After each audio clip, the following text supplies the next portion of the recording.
You've probably seen a whole bunch of ads promoting gas and oil companies as the solution to climate change. Now they're meant to be inspiring and hopeful with scenes of a green, clean future, but the shiny ads are not all these companies do are not all these companies do to protect their commercial interests in the face of the rapidly heating Earth. Hold on a second. Um, in the face of rapidly of the heat of a rapidly heating world. Most most also provide financial support to industry groups that are spending hundreds of millions of dollars on political activities, and they often do this to thwart policies designed to slow climate change.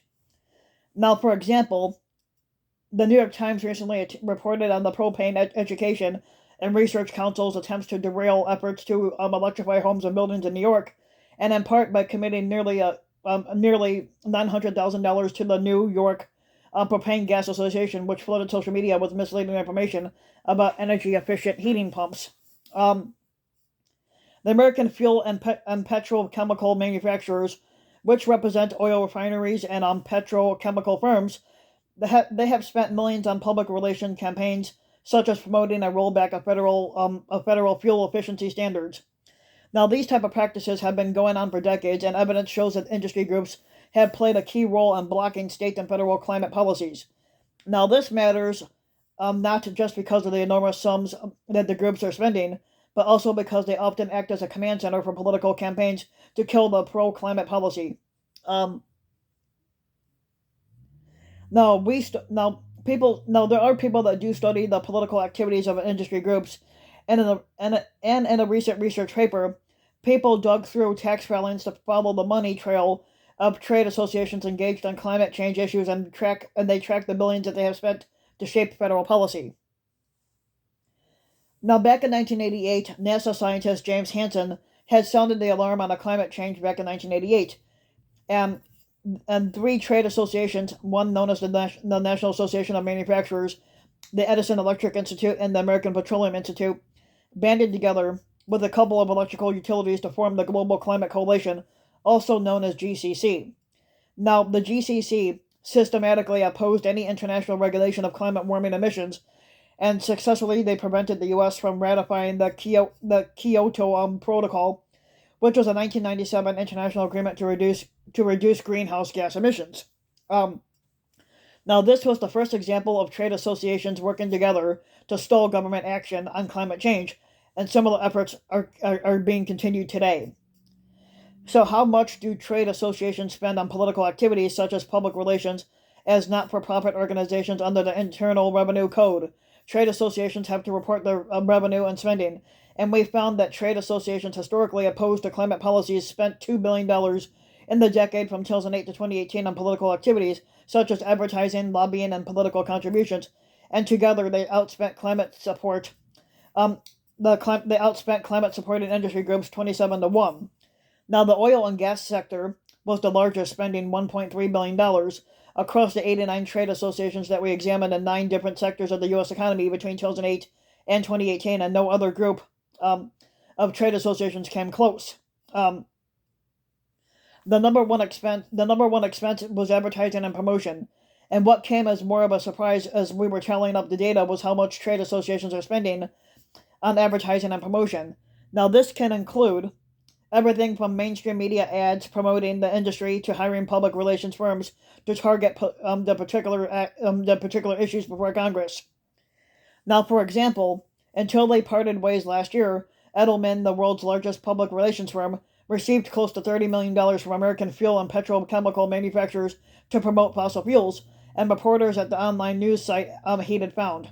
Um, Now, the study also found that trade associations also engaged on climate change issues had spent a total of $2 billion on advertising and promotion between 2008 and 2018, compared with 729 million on lobbying. Excuse me. As the 2022 lobbying data shows, their spending still continues, and while not all of the spending is directly targeting climate policy, climate change is one of the top political issues for many industries in the energy sector. Now the media buys are expensive, but these numbers also reflect the specific role trade associations play in protecting the reputation of the firms that they represent.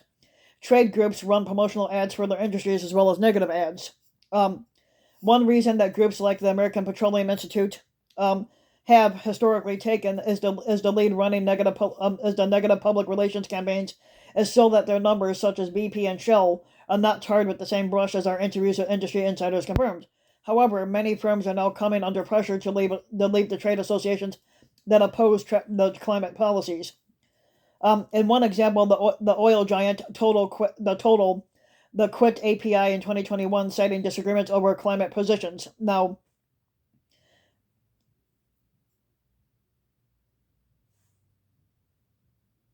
spending on social media in the weeks ahead of the U.S. midterm elections and during the UN, the climate conference in November 2022 offers another window into these groups' operations. A review by the advocacy group Climate Action Against Disinformation found that 87 fossil fuel-linked groups spent roughly $3 million to $4 million on more than 3,700 ads through Facebook's parent company alone in the 12 weeks before and during the conference.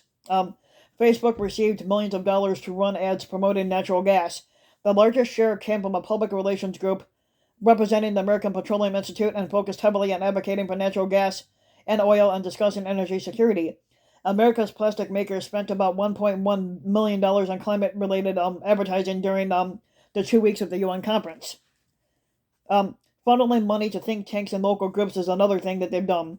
Trade associations also spent $394 million on grants to other organizations during the decade that we reviewed.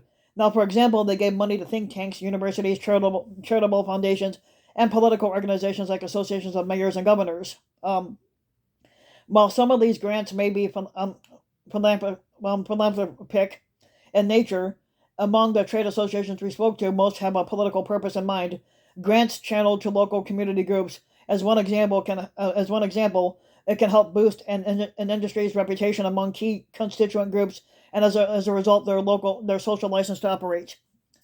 And what does this mean for climate policy? Fossil fuel companies, which reported record profits in 2022, still spend more on political activities than their trade associations do.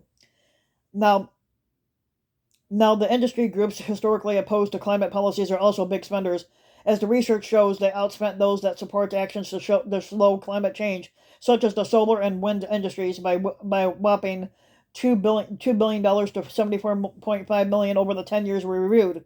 Now, this likely helps to explain why it took Congress almost 35 years after Hansen first warned representatives about the dangers of climate change to pass a major climate bill, the 2022 Inflation Reduction Act.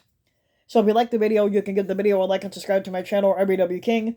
You can also hit the notification bell so that you'll be notified when the new video comes out. You can also leave a comment, let me know what you think.